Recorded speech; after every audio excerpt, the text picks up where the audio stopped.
कितने फायदे उठाए थे। दफा 144 फिर से नाफिज कर दी गई है। 5 या इससे ज्यादा लोग पूरे पंजाब में कहीं भी इकट्ठे नहीं हो सकते। अब ये जनाब सेक्रेटरी दाखिला साहब ने इसका नोटिफिकेशन जारी कर दिया है और इस तरह पहले ही जो रिकॉर्ड बन चुका है दफा 144 का पाकिस्तान में, उसमें रिकॉर्ड में मजीद इजाफा हो गया है। Guinness book of world record में ये चीजें शामिल करनी चाहिए। एमपीओ के भी अहकाम आपने देखे, मेंटेनेंस पब्लिक ऑर्डर, और उसके तहत भी जब चाहे जिसको मर्जी गिरफ्तार कर लें, जिसको मर्जी जनाब जेल में डाल दें, जो मर्जी करते रहे। तो ये जो दो कवानीन है एमपीओ और दफा 144, इसका जिस तरह पिछले 2 साल में इस्तेमाल हुआ है, शायद दुनिया में कोई इसकी मिसाल नहीं मिलती होगी इस तरह के कवानीन की, और अंग्रेज दौर में भी इतना इस्तेमाल नहीं हुआ होगा। अब फिर से दफा 144 नाफिज कर दी गई है पूरे सूबे में और इसका पूरे हफ्ते तक इतलाक होगा। अब वजह क्या बताई गई है जी? दहशतगर्दी के खतरात हैं। ये दहशतगर्दी इतनी बढ़ गई है और ये अजीब सी दहशतगर्दी है कि जब तहरीके इंसाफ ने कोई कॉल देनी हो, कोई एहतजाज करना हो, कोई जलसा जुलूस करना हो, कोई रैली निकालनी हो, तो जनाब ये खतरा दहशतगर्दी का निकल आता है। ये दफा 144 का निफाज शुरू हो जाता है। ये अंग्रेजों के दौर के कवानीन है जिसका भरपूर बेतहाशा बेदरेग इस्तेमाल इस हुकूमत ने किया है और आइंदा भी ये इरादा रखते हैं, क्योंकि ये सोच ही उसके तहत आई हुई है इनको हुकूमत करने की, जबर के साथ। आप देखिए उनका भी यही अंदाज था, अफसरान को साथ मिला के ब्यूरोक्रेसी उन्होंने रखी हुई थी, वडेरे रखे हुए थे, उसके तहत यहां पर उन्होंने कब्जा जमाया हुआ था और वॉइस रॉय आया करता था बरतानिया से। तो अब हमारी मौजूदा क्यादत जो है, इनके भी गैर मुल्की असासे हैं, बल्कि ये खुद भी गैर मुल्की असासे हैं बजाते खुद, और वहां से ताल्लुकात और वहां से जनाब सारी जायदादें, इन्फ्लुएंस वहां से ये हासिल करते हैं। चाहे वो यूएई की सूरत में हो, चाहे वो दुबई आप सुनते हैं, वहां पर जनाब $12.5 अरब सिर्फ एक इलाके में, और इसी तरह यूरोप में, बरतानिया में, तो वही महल्लात हैं। यहां तो सिर्फ हुक्मरानी के लिए ये लाए जाते हैं और इस तरह होता था वॉइस रॉय फिर वापस चला जाता था। तो यहां जब इनकी हुकूमत जाती है तो ये भी वापस चले जाते हैं। यहां तक इतलात है कि इस दफा फिर इनकी ये प्लानिंग है, बड़े बड़े अफसरान की ये प्लानिंग है कि जो ही फिर कोई मामला हुआ, कोई रिजीम चेंज कहीं रिवर्स हो गया, तो इस तरह से भी ये जो आप ऊपर की कमाई करते चले जा रहे हैं वो सब बाहर ले जा रहे हैं। तो ये जनाब इनकी स्ट्रेटेजी है। लिहाजा इनका यहाँ लोगों से लेना देना कुछ नहीं है। तो यहाँ जो आवाम है, जब भी कोई इस तरह की बात हो, आप देखिए तहरीक इंसाफ की तरफ से इमरान खान की रिहाई के लिए एक पूरी स्ट्रेटेजी के साथ ऐलान किया गया था एक तहरीक का, और अब इसलिए जनाब दफा 144 लगा दी गई है। इसके अलावा और खबर यह आई है कि जी सिंध से कि 400 लोग मुख्तलिफ इलाकों से जनाब अगवा हो चुके हैं और लाकानूनियत सिंध में इतनी ज्यादा है। फिर स्ट्रीट क्राइम्स, ये आप देख रहे हैं, रिपोर्ट्स भी आ रही हैं। डॉन ने पूरा एडिटोरियल लिखा। तो वहां की कोई तवज्जो नहीं है, वहां के लिए कोई दफा 144 नहीं है, वहां के लिए कोई एमपीओ नहीं है। किसी डाकू के लिए, कच्चे के डाकुओं के लिए, चोर डाकू हो, कोई भी अमन अमान खराब करने वाले इस तरह दहशतगर्द हो, उनके लिए ना दफा 144 है इस हुकूमत में, ना मेंटेनेंस पब्लिक ऑर्डर है। ये सिर्फ पॉलिटिकल लोगों के लिए और जो अपोजिशन में उनके लिए जनाब इसका निफाज किया जाता है। दूसरी खबर अडियाला जेल से है जनाब।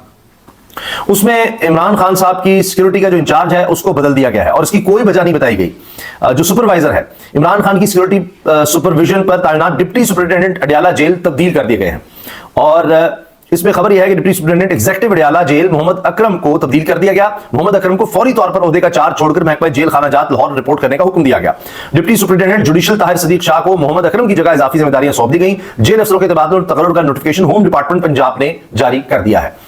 अब इसके साथ आप ये देखें कि इमरान खान साहब जब सुप्रीम कोर्ट में नैब केस के हवाले से वीडियो लिंक के जरिए पेश हो रहे थे, जिसको लाइव नहीं दिखाया गया, जिसकी ऑडियो आई तो तरतली मच गई, उसमें उन्होंने कहा कि यहां तो मामला कुछ और चल रहा है, जेल का इंतजाम तो कोई और देख रहा है, यहां तो सब कुछ कोई और देख रहा है, तो किसकी क्या बात की जाए। तो ये जनाब अब फिर सिक्योरिटी जो है बदल दी जाती है। इससे पहले इमरान खान साहब की बहन ने खदशे का इजहार किया था कि अचानक इमरान खान की सिक्योरिटी पर लोग थे वो बदल दिए गए हैं। जब लोग मुलाकात के लिए जाते हैं वो भी रिपोर्ट करते हैं कि वहां पर हर वक्त कोई ना कोई मौजूद होता है, कोई इस तरह से मुलाकात नहीं की जाती, बीच में शीशा भी है, फिर भी कोई ना कोई मंगदलारा होता है। इमरान खान साहब की जब सुप्रीम कोर्ट में पेशी थी वीडियो लिंक के जरिए, मुझे इस बात पर आ जाती है कि उसको रोक दिया जाता है और अजीबोगरीब जनाब किस्से घड़े जाते हैं, अजीबोगरीब बातें की जाती हैं कि अच्छा जी इसलिए वीडियो लिंक नहीं दिखा सकते। वो बिल्कुल वो हाल है जैसे अभी खबर आई कि खाबर मानिका पर जो तशद्दुद हुआ, उनको जो थप्पड़ पड़ गया था या धक्का पड़ा था, उस पर दहशतगर्दी के पर्चे हो गए थे काफी तादाद में, 10 से ज्यादा वकला पर। अब उसमें पुलिस रिपोर्ट आई है कि सीसीटीवी कैमरे खराब थे। भाई आ जाएगा किस किसने किया, कैमरा आएगा, उसमें पता लग जाएगा कितना को तशद्दुद किया उस पर, किस तरह से उस पर हमलावर हुए खाबर मानिका पर। तो वो सीसीटीवी खराब है। अब इसीलिए लोग कह रहे हैं कि ये सीसीटीवी फुटेज हमेशा खराब पाकिस्तान में निकलती है। जब भी कोई वारदात होती है, जब कोई मामला होता है, कभी पाकिस्तान में कैमरे जो हैं वो सही नहीं निकले। हाँ, बेडरूम्स के कैमरे, खुफिया कैमरे इस तरह के जो लगे हो बेडरूम्स में या दीगर जगहों पर, वो कभी खराब नहीं हुए और ये कभी सही नहीं हुए। ये तो हाल है। और इसके साथ खाबर मानिका के हवाले से मैं आपको अर्ज कर दूं कि इद्दत केस के हवाले से जज साहब ने कहा है कि आइंदा समाअत पर अगर आर्गुमेंट्स ना भी दिए किसी ने तो मैं फैसला सुना दूंगा। इसमें हुआ यह है कि जो खबर मानिका साहब के अब नए वकील सामने आ गए, उन्होंने कहा जी मैंने पावर ऑफ अटर्नी यानी उनसे दस्तखत लेने के लिए मैं उनका वकील हूं, मुझे वक्त दिया जाए। जज साहब ने कहा जी अफजल मुजोका ने नहीं वक्त नहीं दे सकते, ऊपर से इस्लामाबाद हाई कोर्ट की डायरेक्शन है, हमने 1 महीने के अंदर फैसला करना है और जब तक फैसला नहीं हो जाता तो ये जो है सजा मुअत्तली तब तक। उस पर जल्दी फैसला करना है। तो सलमान ख्वाजा साहब ने आज दलाइल दे दिए, उसके बाद जज साहब ने समाअत जो है वो मुलतवी की है और उसमें उन्होंने कहा है कि ये केस हम ज्यादा अरसे के लिए आगे नहीं कर सकते और इस पर जल्द फैसला करना है और 27 जून से पहले सजा मौतरी की दरखास्त पर फैसला करना है। कोई फरीक अगर ना भी आया तो रिकॉर्ड देकर फैसला कर दूंगा, अभी 25 जून के लिए केस रख रहा हूं। ये जनाब अफजल मजूका ने ये बात कही है। तो अब देखते हैं, उम्मीद यही है कि ये जज साहब जो हैं वो अपनी बात पर कायम रहेंगे। वैसे अब तक कम ही जज देखे गए हैं। तो कोई कहता था मैं दिलावर नहीं मैं दिलेर हूं और उसके बाद उसने उससे भी आगे जाकर हरकतें की।